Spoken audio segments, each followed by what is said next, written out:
Hey, bienvenido de nuevo. ¿Consideras que pudiera existir la posibilidad de que determinados tipos de drogas pudieran tener efectos positivos en la salud mental de las personas? La realidad es que el uso de determinadas sustancias, o prácticamente de todas, ha sido satanizado durante años. Sin embargo, al día de hoy en el campo psicológico se ha retomado la investigación del uso de algunas de estas sustancias para poder analizar qué efectos terapéuticos positivos pudieran tener en las personas. Y de la mano de estos se han producido algunos ensayos clínicos con posibles tratamientos y su eficacia en algunas enfermedades o patologías mentales como la ansiedad, el estrés postraumático, la depresión o hasta las adicciones. En el video de hoy te hablo sobre los psicodélicos, cómo estas sustancias están revolucionando la manera en cómo realizamos intervenciones terapéuticas. Si te interesa este tema, te invito a que te quedes, que ya comenzamos. Bienvenido a Gnosis y Psique, un canal creado para acercar el amplio mundo de la psicología de manera clara y sencilla a un gran número de personas. Claro, sin dejar de lado su complejidad.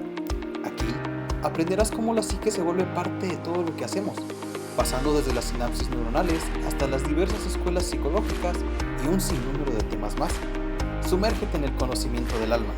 Iniciamos. Pudiéramos nosotros comenzar definiendo a los psicodélicos como un grupo de sustancias psicoactivas que producen cambios sumamente marcados en algunos procesos psicológicos, destacando la percepción, la emoción, el pensamiento y la experiencia de la conciencia. Y de manera especial estas sustancias llamaron la atención de la psicología y de la psiquiatría entre los años 50 y 60. El postulado era sumamente sencillo. Posiblemente estas sustancias pudieran representar un sostén o un apoyo para las intervenciones terapéuticas, o por otro lado, nos pudieran ayudar a comprender elementos de la mente que hasta la fecha no habían sido estudiados del todo. Sin embargo, en ese mismo periodo se produjo un combate ante las drogas y una satanización de todas las sustancias en general, que en los años 60 precisamente llevaría al cese de todas estas investigaciones. Sin embargo, en nuestro siglo, estas sustancias han sido vistas nuevamente, pero ya no desde el estigma. Podemos hablar entonces de un renacimiento de los psicodélicos, los cuales al día de hoy están comenzando a ser estudiados mediante ensayos clínicos, los cuales se enfocan en analizar su eficacia para el uso terapéutico, esto en el tratamiento de diversas enfermedades o psicopatologías. Y al día de hoy, la investigación con psicodélicos es algo real. Claro, siempre bajo ciertas restricciones y bajo parámetros bioéticos sumamente marcados. De nuevo entonces disciplinas como la psicología, la psiquiatría y la farmacología se han interesado en todo el campo psicodélico. Pero ¿cómo inicia todo el desarrollo teórico respecto de estas sustancias? En este curso histórico pudiéramos mencionar primeramente a Albert Hofmann, que en 1943 descubriría el LSD, y entre los años 50 y 60 sería precisamente cuando se comienzan a realizar los estudios con esta sustancia. Esto para analizar su eficacia como coadyuvante en el tratamiento de algunas enfermedades como el alcoholismo, la depresión, ansiedad e incluso trastornos de personalidad. Y en este primer momento se manejaban dos enfoques. El primero de ellos seguía la premisa de utilizar dosis bajas o microdosis, las cuales permitieran a los psicodélicos precisamente ser coadyuvantes en los tratamientos psicológicos. Y por el otro lado tendríamos a la terapia psicodélica en forma, es decir, se buscaba el uso de dosis altas de esta sustancia para poder provocar experiencias de vida que fueran transformadoras, que fueran místicas y que después éstas se pudieran asimilar o acomodar con el uso de la psicoterapia. Como bien decíamos, hubo un declive tras la prohibición de estas sustancias. Durante 30 años cesarían todas las investigaciones con los psicodélicos y serían hasta los años 90 cuando se volverían a aprobar algunas investigaciones con el uso de sustancias como el LSD. Y muy recientemente, desde el año 2006, han comenzado a realizarse otras investigaciones con más rigor, esto de la mano de la Johns Hopkins University, en las cuales se ha demostrado la posibilidad de utilizar dosis seguras de psilocibina en contextos clínicos que sean controlados para poder trabajar o para poder tratar afecciones mentales. Y al día de hoy sabemos que hay un buen abanico de sustancias que pudieran producir efectos psicodélicos. Sin embargo, las investigaciones han analizado en particular algunas de estas, las cuales son las que a la fecha tienen el mayor bagaje científico. Entonces, veamos cuáles son los principales psicodélicos que son estudiados hasta el día de hoy. Comencemos precisamente con la psilocibina, una sustancia que se encuentra presente en diferentes clases de hongos. La psilocibina se ha convertido en esa punta de lanza y al día de hoy sabemos que a nivel cerebral tiene algunos efectos como un agonista de los receptores de serotonina, y esto se traduce a que cuando la sustancia se consume puede producir efectos o puede producir cambios, sobre todo en fenómenos que alteran la percepción, la cognición y la experiencia emocional, y su uso ha demostrado en ciertos casos algunos efectos positivos para el tratamiento de depresiones que son persistentes, para el trabajo con la ansiedad o para mejorar la percepción que pueden tener los sujetos ante la presencia de enfermedades que son terminales. También en algunos otros casos se ha demostrado que pudiera ayudar o pudiera ser benéfica para el tratamiento de algunos trastornos como el alcoholismo o el tabaquismo. En todos los casos, el uso de esta sustancia se ha acompañado de un tratamiento psicológico, y no solo con el uso de la sustancia per se. Seguimos con la sustancia que dio origen a todo, el LSD. El ácido lisérgico fue en forma el primer psicodélico estudiado, sobre todo en el campo de la psiquiatría. Esta sustancia muestra, sobre todo, algunos cambios prolongados en la percepción del sujeto, también en su pensamiento y en la dimensión yoica, es decir, en la configuración de la identidad y del ego. Y los estudios con LSD también han señalado que pudiera ser benéfico para poder tratar ansiedades y adicciones. Uno más vendría a ser el DMT o la ayahuasca. La dimetiltriptamina viene a ser el principal componente de la citada ayahuasca, y esta viene a ser una preparación. Es una mezcla tradicional que se utiliza en algunos pueblos indígenas, de manera especial en tribus amazónicas, y se crea a partir de la mezcla precisamente de la liana de ayahuasca y de hojas de chacruna. Y en el mundo indígena el DMT o la ayahuasca se utiliza con fines rituales, pero las investigaciones también han señalado que el DMT pudiera ser eficiente para poder tratar la depresión,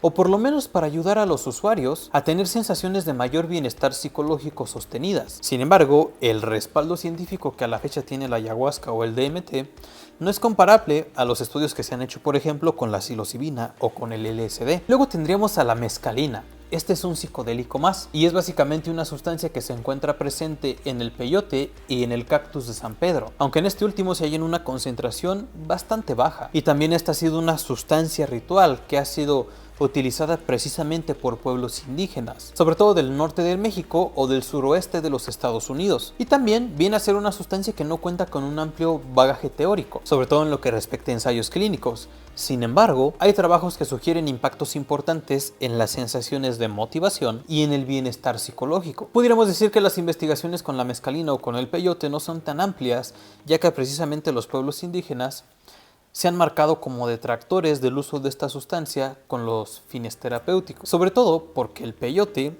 es una cactácea que tarda muchos años en desarrollarse. Y luego tendríamos otros psicodélicos como la ketamina o el MDMA, y estos ya no vendrían a ser psicodélicos clásicos, puesto que son sustancias que se sintetizaron de manera química. Sin embargo, estas sustancias también han sido utilizadas en la terapia asistida. De manera especial, el MDMA ha mostrado impactos positivos para el tratamiento de trastornos de estrés postraumático, y por su parte la ketamina se ha utilizado para investigar su impacto positivo para el tratamiento de la depresión. En el caso de la ketamina observamos algunas sensaciones de desconexión entre la mente y el cuerpo, sedación y efectos alucinógenos, mientras que en el MDMA vemos algunos efectos como el aumento de la energía, la sociabilidad y sensaciones de tener una mayor conexión emocional con los demás. Y como puedes ver, al día de hoy cada vez son más los estudios que se realizan con el uso de los psicodélicos, ya sean naturales o sintéticos. Y de la mano de estos estudios se han extraído algunas conclusiones que son importantes de poder ser citadas. Lo primero que debemos entender y dejar en claro